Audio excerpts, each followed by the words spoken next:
문제가 나오면 사례를 구성하는데 사례는 전형적이죠.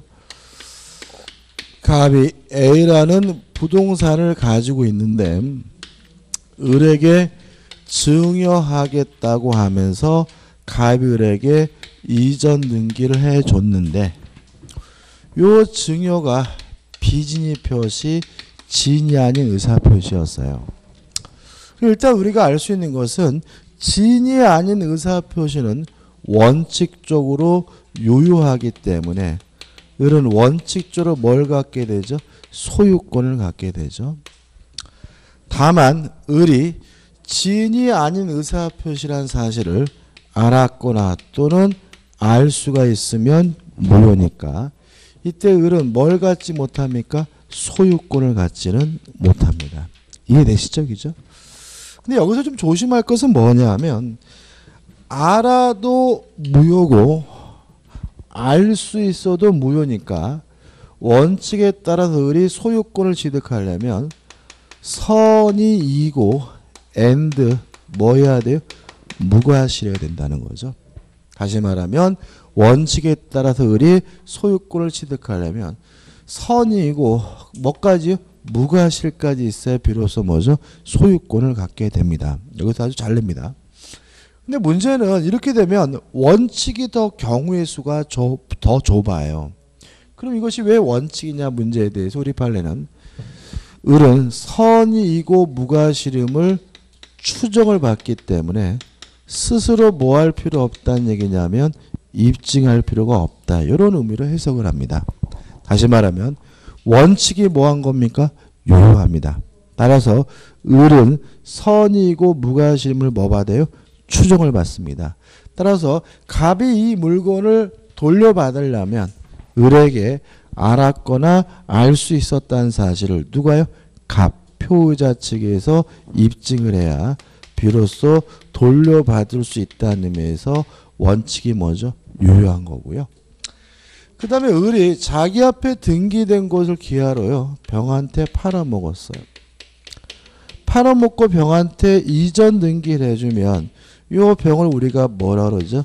제3자라고 하는데 만약에 을이 원칙에 따라서 이미 소유권을 취득했다면 을이 병에게 팔아먹은 것은 지고 지가 팔아먹은 것이니까 병은 선이든 악이든 묻지 않고 뭘 갖게 돼요? 소유권을 갖게 되는 거죠.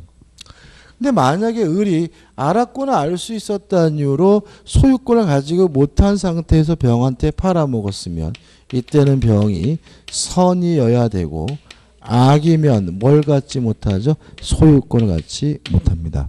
왜냐하면 진이 아닌 의사표시 무효는 누구한테만 대항하지 못해요? 선의의 제3자에게만 대항하지 못하니까요. 여기서 조심할 것은 두 가지예요. 첫째, 무과실까지는 필요가 없다. 제3자는 뭐이기만 하면 소유권을 갖습니까? 선이이기만 하면 되고요. 또 모든 제3자는 선임을 추정받기 때문에 스스로 입증할 필요가 없다. 다시 말하면 갑이 병으로부터 이 부동산을 돌려받으려면 누가요? 갑이 을이 병이 악이임을 입증해야 되고요. 병 스스로 선임을 뭐 할 필요 없어요? 입증할 필요는 없다까지 좀 기억해 두시면 되겠죠. 끝입니다. 그래서 효과, 원칙, 예외 나오고요. 넘겨보시면 핵심 판례가 나오는데 요 판례는 요런 얘기입니다. 근로기준법에 따르면 1년 이상 근속을 하게 되면 무조건 뭘 줘야 되냐면 퇴직금을 줘야 돼요. 그래서 회사 입장에서는 1년이 넘으면 안 되거든요. 그래서 어떤 행동을 했냐면 1년이 되기 직전에 일괄해서 뭘 받았냐면 사직서를 받았어요. 그리고 다음날 뭐죠? 정상 출근했죠. 그죠? 또 1년이 넘으면 안 되니까 1년 되기 직전에 일괄해서 뭘 받았어요? 사직서를 받았어요. 그리고 다음날 뭐예요? 정상 출근. 이걸 어떻게 볼 것이냐 문제인 거죠. 일단 이거는 명백히 진한 의사표시예요. 왜냐하면 오늘 내가 사직서를 내지만 다음날 정상 출근한다는 말은 명백히 뭐예요? 사직할 마음 없이 사직서를 쓴 거죠. 동의하시죠? 그죠? 여기서 뭐예요? 진위 아닌 의사표시고 누가 시켰습니까? 회사에서 시켰잖아요. 그 앞에 판례 보시면 근로자가 회사 경영 방침에 따라 이런 말이 나오죠. 다시 말하면 회사가 시켰다는 말은 상대방이 뭐란 얘기예요? 악이란 얘기죠. 따라서 이 사직서를 제출행위는 진위 아닌 의사표시로서 뭐예요? 무효니까 근로자들은 꾹 쭉 뭐 한 거예요? 근속한 것이므로 회사는 근로자에게 뭘 줘야 돼요? 퇴직금을 줘야 된다는 전형적인 판례입니다. 제3자의 관계 보시기 바라고 적용 범위 1. 상대방 없는 단독행위에도 적용이 됩니다. 다만 상대방이 없다면 상대방이 알았거나 알 수 있었다는 것은 존재할 수가 없으니까 항상 뭐하게 돼요? 유효하게 되고요. 2번 적용이 배제되는 경우에서 가장 중요한 것이 뭐냐면 공법상 행위입니다. 우측에 상단에 나와 있는 판례죠. 우리 민법은 개인 간의 관계를 규율하는 뭐죠? 사법입니다. 따라서 국가와 개인 간의 관계 공법상 행위에 대해서는 우리 민법이 뭐 되지 않습니까? 적용되지 않습니다. 따라서 공무원이 사직서를 제출한 경우에는 진위 아닌 의사표시로서 무효가 될 수는 없다는 것이 우측 상단에 판례에 나와 있죠. 대표 예제입니다. 진위 아닌 의사표시가 하나 설명으로 틀린 것은 1번 진위란 특정한 내용의 의사표시를 하고자 하는 표의자의 생각을 말하는 것이지 표의자가 진정으로 마음속에서 바라는 사항을 뜻하는 것은 아니다. 오, 맞는 질문이죠. 2번 상대방이 표의자의 진위 아님을 알았을 경우는 무효죠. 표의자는 진위 아닌 의사표시를 취소할 수 있다. X입니다. 답은 뭐죠? 2번이죠. 취소와 무효는 다른 거죠. 그죠? 이것도 2016년도 문제로 제가 알고 있거든요. 답은 2번입니다. 3번 대리행위에 있어서 자 우리가 대리에서 배우겠지만 의사를 결정하는 것도 대리인, 의사를 표시하는 것도 누구죠? 대리인이니까 진위 아닌 의사표시인지 아닌지 여부는 누구만 가지고 따져요? 대리인만을 가지고 따져야 되거든요. 따라서 대리행위에 있어서 진위 아닌 의사표시인지 여부는 누굴요? 대리인을 표준으로 결정한다. 맞는 질문이죠. 4번 진위 아닌 의사표 효력이 없는 경우 법률행위 당사자는 진위 아닌 의사표시를 기초로 새로운 이해관계를 맺은 선의 제3자에게 대항하지 못한다. 물론 뭐죠? 맞는 질문이고 5번 진위 아닌 의사표시는 상대방과 통정이 없다는 점에서 통정허위 표시가 뭐가 돼요? 구별되는 거죠. 그 다음에 뭐죠? 통정허위 표시입니다. 108조가 나오는데 개념은 단순합니다. 의사와 표시가 불일치됐음을 알면서 합니다. 따라서 통정허위 표시도 거짓말이에요. 근데 어떤 거짓말이냐면 상대방과 통정 짜고 하는 거짓말을 말하고요. 상대방과 짜고 한다는 말은 상대방이 항상 알고 있다는 얘기죠. 그죠? 따라서 항상 무슨 해석을 해요? 자연적 해석을 해야 되니까 통정허위 표시는 항상 예의 없이 뭐죠? 무효입니다. 다만 선의의 제3자, 모르는 제3자에게 뭐 하지 못하죠? 대항하지 못합니다. 108조 보시면 1항 상대방과 통정한 허위의 의사표시는 무효로 한다. 2항 전항의 의사표시 무효는 선의의 제3자에게 뭐 하지 못합니까? 대항하지 못합니다. 넘겨보시면은 의이 나와 있고 뭐가 나오냐면 판례가 나와 있어요. 이 판례는 아까 말씀드린 대출 사건입니다. 근데 이 판례는 통정허위 표시로서는 무효라는 판례예요. 그래서 결국은 이거 그냥 외우셔도 되는데 이렇게 기억하시면 돼요. 타인의 이름으로 남을 내세워서 대출을 신청하는 행위는 판례가 두 가지가 있어요. 첫째, 진이 아닌 의사표시, 비진이 표시는 아니라는 판례가 있고요. 또 뭐이긴 하다고요? 통정 허위 표시로서 무효이긴 하다. 요 두 가지 판례가 있고요. 두 가지 판례를 좀 외우셔도 되고 이게 약간 모순되는 것처럼 느껴지기 때문에 설명을 드립니다. 이제 통정 허위 표시는 판례가 중요한 건 아니에요. 자, 이거 어떤 얘기냐면 A라는 학교가 K라는 은행으로부터 대출을 받을 수가 없으니까 같은 교직원들을 내세워서 대출을 신청했고 대출금이 다 누구한테 갔어요? 학교로 다 갔다. 이 사건이잖아요. 그죠? 그죠? 근데 아까는 뭐예요? 교직원을 기준으로 해서는 의사표시가 합치되어 있으니까 뭐가 아니라고요? 진이 아닌 의사표시가 아니라는 판례예요. 요 판례는 뭐냐면 요 A 학교를 기준으로 따져보게 되는 겁니다. 자, 학교를 기준으로 하면 학교 의사는 자신이 대출을 받고 싶은 거죠. 근데 누굴 내세웠어요?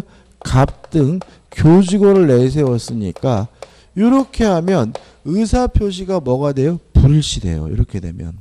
이해되시죠? 그죠? 물론 학교도 어떻게 해요? 알면서 하고 있고요. 근데 은행의 행태를 보면 대출금을 학교에다 직접 주고 있거든요.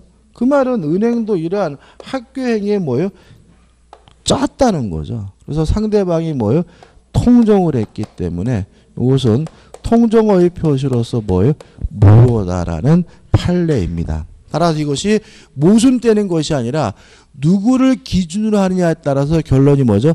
달라지는 문제니까 모순된다라고 생각하지 마시고요. 그냥 결론만 기억하자고요.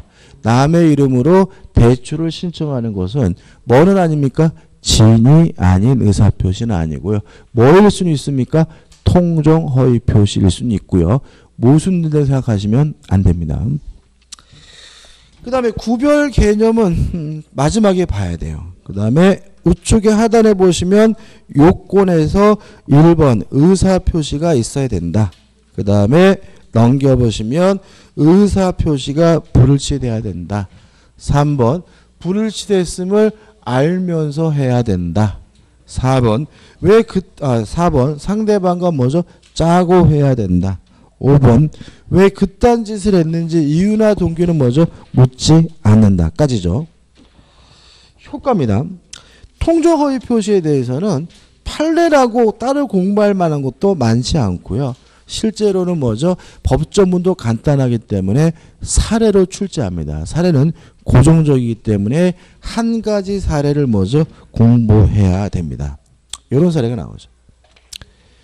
K라는 사람이 갑에게 1억을 빌려줘서 1억을 받을 돈이 있는 채권자인데 갑이 돈을 갚기 싫어요. 근데 안 갚으면 자신이 소유하고 있는 아파트를 K가 뭐 할 것 같냐면 경매할 것 같아요. 그래서 을과 짜고 하지도 않은 매매를 한 것처럼 가장을 해서 갑이 을에게 이전 등기를 해줬다. 이런 사례가 일반적으로 뭐하고 있죠? 출제되고 있습니다.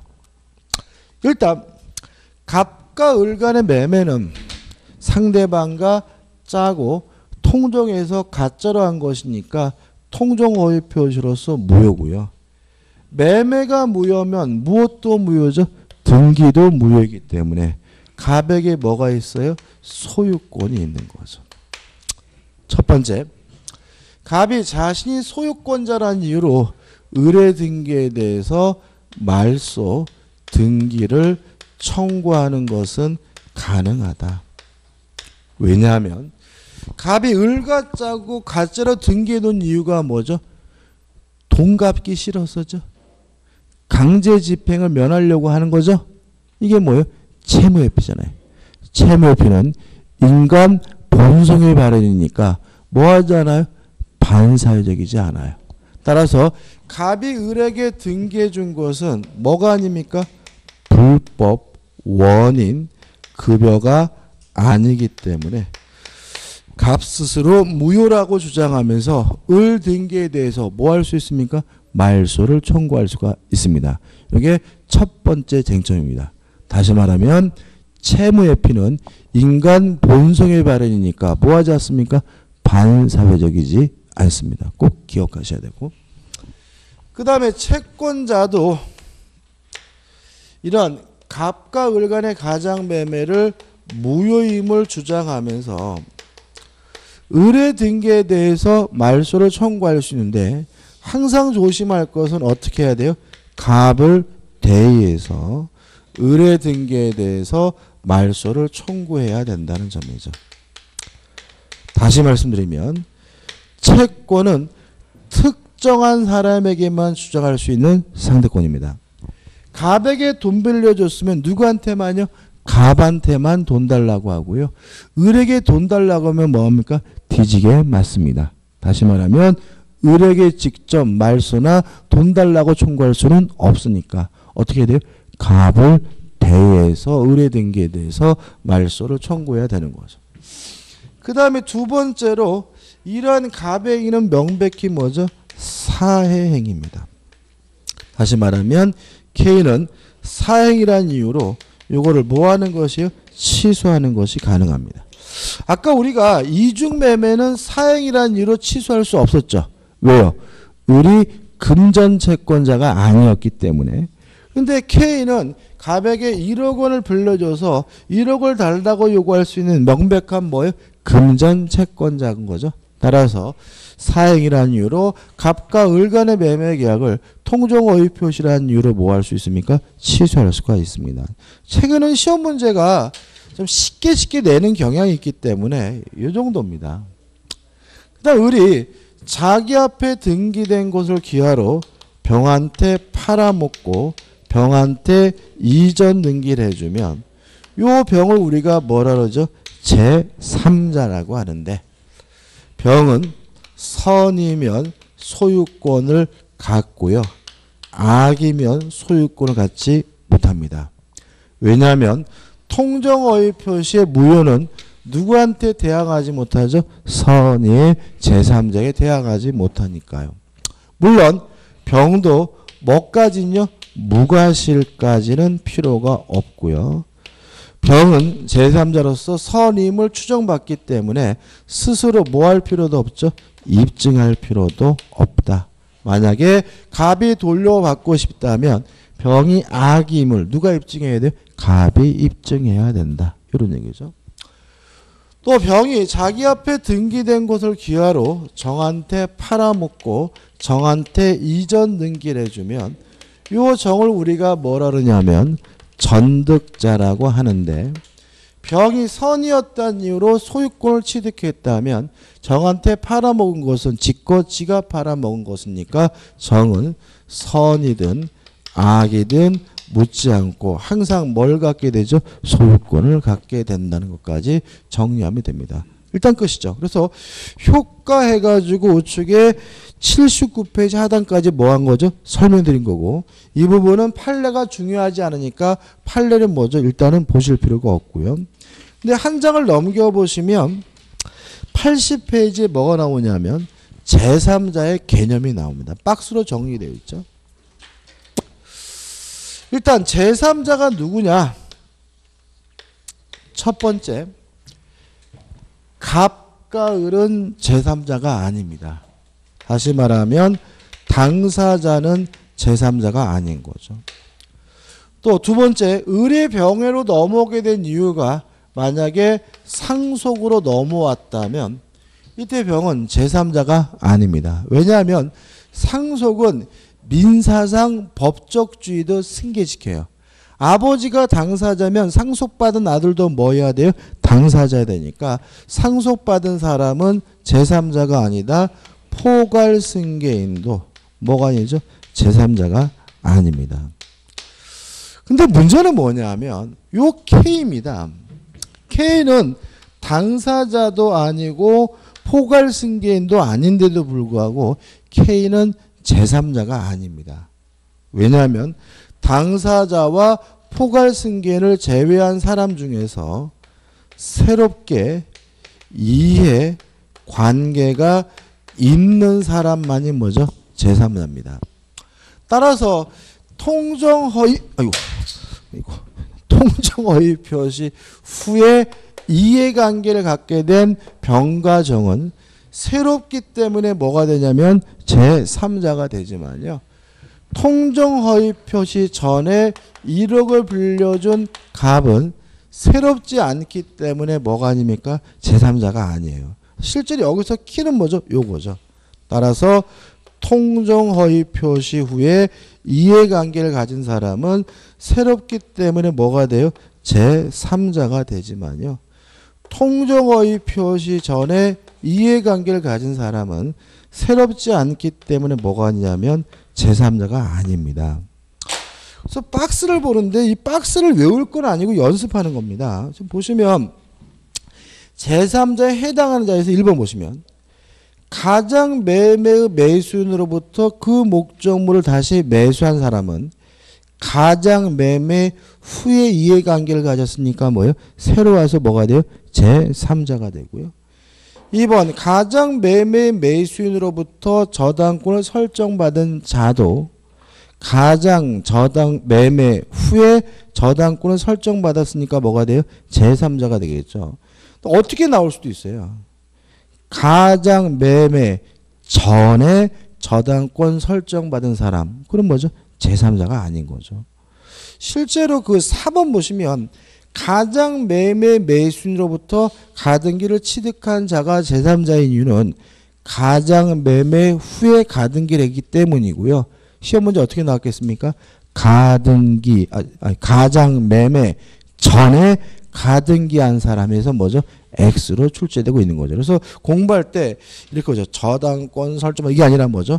새로 와야 된다. 이 사람들이 제3자인 이유는 가장 매매 후에 이해관계를 가졌으니까 뭐죠? 제3자다. 그거 조심하셔야 되고요. 우측에 가장 제3자에 해당하지 않는 것이 나오는데 1번 가장 양수인이 일반 채권자인데 일반적으로 K 같은 사람은 안 합니다.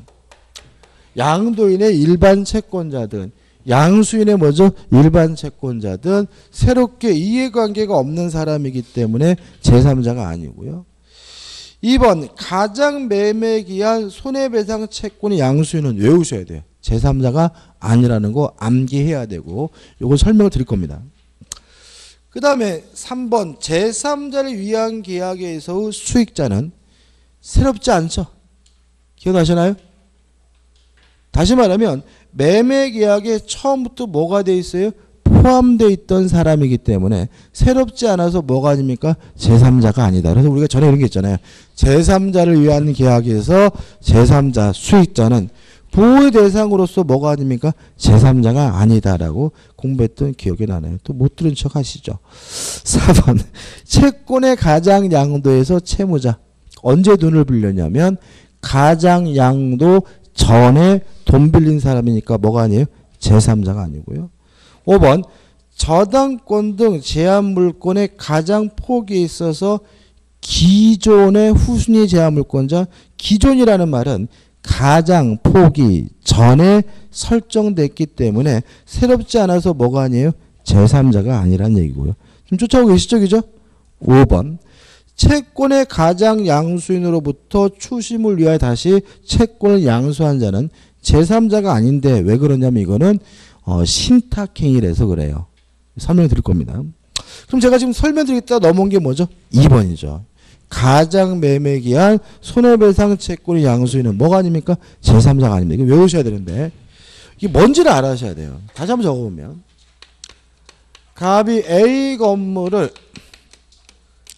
을과 만나서 하지도 않은 매매를 한 것처럼 가정에서 등기를 해놨더니 을이 자기 앞에 등기된 곳을 기하로 병한테 팔아먹고 병한테 이전 등기를 해줬는데 병이 선이에요. 그럼 병은 확정적으로 뭘 갖게 됩니까? 소유권을 갖겠죠. 왜냐하면 통정허위 표시 무효는 누구한테 대항하지 못해요? 선의의 제3자에게 대항하지 못하니까요. 그럼 갑은 건물 날렸죠. 그죠? 그럼 어떡하느냐?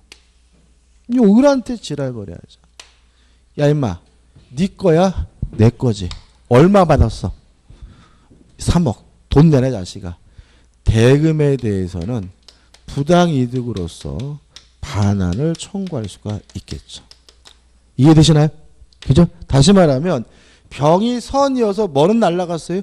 건물은 날라갔지만 건물은 을의 게 아니라 누구 거예요? 갑의 것이니까 내 돈 내놔라 짜샤. 대금에 대해서 뭐죠? 부당이득 반환을 청구할 수 있고요. 또 갑은 을에게 불법행위를 원인으로 뭘 청구할 수 있습니까? 손해배상을 청구할 수가 있겠죠. 왜요? 갑의 물건을 병한테 팔아먹었잖아요. 그죠? 그죠? 갑고 동의하시죠? 그죠? 갑의 물건은 뭐죠? 병한테 팔아먹었으니까 고의로 갑에게 손을 친 거고요. 따라서 갑은 을에게 불법행위를 원인으로 손해배상을 뭐 할 수 있습니까? 청구할 수가 있습니다. 요 손해배상 청구권을 예를 들어서 정에게 양도했다면 이 사람이 뭐냐면 가장 매매기한 손해배상 채권의 뭐죠? 양수인입니다. 누군지 아시겠죠? 그죠? 근데 이걸 외워야 되는 이유는 뭐냐면 정은 명백히 가장 매매 후에 이루어졌기 때문에 새로 와요. 그런데도 이 사람은 뭐가 있냐면 제3자가 아니에요. 왜냐하면 이해관계가 없습니다. 제3자로서 보호해야 될 사람은 뭐냐면 무효로 인해서 피해를 보는 사람을 보호해 줘야 되겠죠. 그죠? 무효가 되면은 유리한 사람은 굳이 뭐 할 필요 없어요? 보호할 필요는 없는 겁니다. 무효여야 손해배상을 청구할 수 있습니다. 무효여야 정은 뭐 할 수 있다고요? 손해배상을 청구할 수 있으니까 이 사람은 무효 때문에 피해보는 사람이 아니고요. 따라서 보호할 필요가 없기 때문에 뭐가 아니라고요? 제3자가 아닌 것으로 이해가 됩니다. 이해되시죠? 그죠? 따라서 요거는 뭐죠? 따질 시간이 없으니까 가장 매매기한 손해배상 채권 양수인은 뭐가 아니에요? 제3자가 아니다. 이거 외워두시고 그 다음에 중요한 것은 병이 선이어서 확정적으로 뭘 가져요? 소유권을 가지면 갑은 을에게 부당이득 반환을 청구하거나 불법행위를 원인으로 무엇을요? 손해배상을 청구할 수 있다는 것은 꼭 기억해 두셔야 돼요. 왜냐하면 갑의 입장에서 을은 자기 물건을 뭐죠? 팔아치운 놈이기 때문에 그렇습니다. 그 다음에 4번 허위 표시의 철회. 철회가 뭐죠? 효과가 발생하기 전에 효과 발생을 막는 게 뭐죠? 철회잖아요. 따라서 통정 허위 표시는 무효입니다. 효과가 없습니다. 따라서 뭐 할 수 있죠? 철회할 수가 있고요. 5번 적용 범위 상대방 없는 단독행위에는 적용되지 않습니다. 왜냐하면 통정 허위 표시는 짜고 하는 거잖아요. 상대방이 없다면 뭐 할 수 없어요? 짤 수가 없으니까 적용될 수가 없겠죠. 우측의 대표 예제입니다. 갑은 자신의 부동산에 관하여 을과 통정한 허위의 매매 계약에 따라 소유권 이전 등을 을에게 해주었다. 그 을은 이러한 사정을 모르는 병과 위 부동산에 대한 매매 계약을 체결하고 그에게 소유권 이전 등 해주었다. 다음 중 틀린 것은 1번 갑과 을은 매매 계약에 따른 채무를 이행할 필요가 없다. 맞나요? 왜? 맞죠? 왜요? 통정허위 표시는 무효죠. 무효면 뭐죠? 효과가 없으니까 이행할 필요가 없는 거죠. 2번 갑은 병을 상대로 이전 등의 말소를 청구할 수 없다. 왜요? 병이 뭐죠? 선이어서 이미 확정적으로 뭘 갖게 됐죠? 소유권을 갖았으니까. 3번 병이 부동산의 소유권을 취득하게 되고요. 4번 갑이 자신의 소유권을 주장하려면 병의 악의를 증명해야 한다. 맞죠? 왜요? 제3자는 선임을 뭐 받아요? 추정받음으로 스스로 선임을 뭐 할 필요 없죠? 입증할 필요가 없죠. 5번 병이 선이더라도 과실이 있으면 소유권을 취득하지 못한다. X죠. 제3자는 뭐이기만 하면 돼요? 선이기만 하면 되고 무과실일 필요는 없습니다. 됐죠? 이제 우리가 뭘 봐야 되냐면 구별 개념을 봐야 되겠죠. 그래서 교재 몇 페이지로 가냐면 76페이지로 갑니다. 76페이지에서 구별 개념의 첫 번째 은닉행위가 나오면 10분만 더 하면 됩니다. 자, 이런 얘기죠. 은닉행위. 갑이 소유하고 있는 A 부동산을 을에게 뭐 하고 싶냐면 증여하고 싶은데 증여하고 싶다고 증여하면 증여세가 많이 나올 것 같아서 하지도 않은 매매를 한 것처럼 가정해서 갑이 을에게 이전 등기를 해줬다면 요 갑과 을 간의 요 가장 매매는 통정의 표시여서 무효지만 증여는 무효가 아니라 뭐죠? 유효한데 얘를 뭐라 그러는 거죠? 은닉행위라고 하고요. 따라서 을의 등기도 무효가 아니라 뭐죠? 유효합니다. 가장 쉽게 이해하는 방법은 얘가 나중에 걸렸어요. 그러면 세무서에서 뭐라 그럽니까? 야, 이 사람아, 그게 매매야? 증여지. 증여세네. 이러겠죠. 그죠? 다시 말하면 뭐가 무효예요? 매매가 무효고 뭐가 유효합니까? 증여가 유효한 거니까. 그럼 을은 걸리면 뭘 내야 돼요? 증여세를 내야 된다는 말에 불과한 거고요. 따라서 이 증여는 숨어있기 때문에 뭐라 그러죠? 은닉행위란 말을 쓰고 있을 뿐인 거죠. 따라서 을은 확정적으로 이미 뭘 갖게 됐어요? 소유권을 갖게 된 거죠. 따라서 을이 병한테 팔아먹고 병한테 이전 등기를 해줬다면 을은 지껏 지가 팔아먹은 것이니까 병은 선이든 악이든 묻지 않고 뭘 갖게 되죠? 소유권을 갖게 된다. 이게 뭐죠? 은닉행위입니다. 그 다음에 우측에 보시면 이제 뭐가 나오냐면 신탁행위가 나오거든요. 신탁행위를 제가 한번 읽어보면 이렇게 됐거든요. 신탁행위입니다. 어떤 경제적 목적을 달성하기 위하여 상대방에게 그 목적 달성에 필요한 정도를 넘는 권리를 이전하면서 이렇게 나와 있는데 희가 되는 단어는 뭐냐면 넘는이란 말입니다. 그래서 신탁행위라는 것은 주고자 하는 것보다 큰 것을 주는 척하는 것을 신탁행위라고 합니다. 신탁행위로서 우리가 알아야 될 것이 두 가지죠. 양도담보는 통정의 표시가 아니라 신탁행위이기 때문에 유효합니다. 을이 갑에게요 1억을 빌려주고 1억 채권을 담보하기 위해서 갑소유 A 부동산에 대한 소유권을 이전을 했다면 소유권을 이전하는 것을 우리가 뭐죠? 양도라고 하니까 이걸 뭐라 그래요? 양도담보라고 한단 말이죠. 근데 문제가 있습니다. 왜 문제가 있냐면 갑과 을의 의사는 담보를 설정하려고 하는데 외부적으로 표시되기는 소유권 자체가 넘어가 있는 것처럼 보이고요. 물론 갑과 을 간의 계약을 통해서 이루어졌으니까 만약 이것을 의사표시가 불일치됐다 이렇게 이해하면 뭐가 돼버려요? 통정의 표시로서 무효가 돼버리거든요. 이 문제에 대해서 우리 판례는 아무것도 안 주면서 주는 척하는 것만 통정의 표시라는 겁니다. 실제 주는 것이 있긴 한데 주고자 하는 것보다 좀 큰 것을 주는 척하는 것은 통정의 표시가 아니라 신탁행위이기 때문에 따라서 무효가 아니라 뭐죠? 유효라는 것이 우리 판례 입장입니다. 다시 말하면 양도담보는 뭐예요? 유효합니다. 왜냐하면 양도담보는 통정의 표시가 아니라 뭐이기 때문에요? 신탁행위이기 때문에요. 그 다음에 두 번째 신탁행위는 채권 추심을 위한 뭐가 나오죠?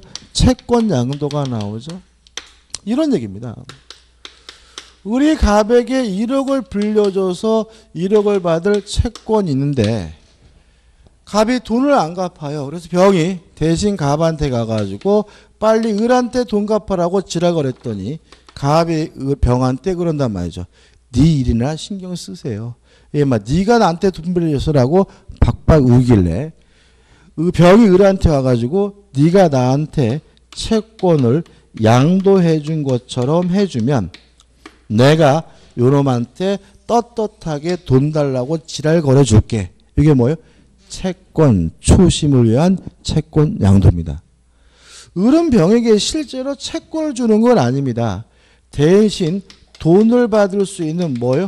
대리권 정도를 두고자 하는 것뿐이거든요. 이것도 주고자 하는 것보다 뭐예요? 큰 것을 주는 척하는 거기 때문에 신탁행위고 따라서 통정어휘 표시가 아니라 뭐죠? 유효라는 것이 우리 판례 입장입니다. 그 다음 마지막에 이제 뭐가 나오죠? 사행위. 요거죠. 채무자가 돈을 갚기 싫어서 재산을 도피시키는 행위를 우리가 뭐죠? 사해행위라고 하고요. 사행위는 일방적으로 뭐 할 수 있어요? 취소할 수 있는데 이걸 우리가 채권자 취소권이라고 합니다. 이 정도 개념만 잡으면 되겠죠. 여기까지고 우리가 다음 주에 이제 어디로 갈 거냐면 81페이지 차고부터 들어가도록 하겠습니다. 자, 오늘 수고 많으셨습니다. 고맙습니다.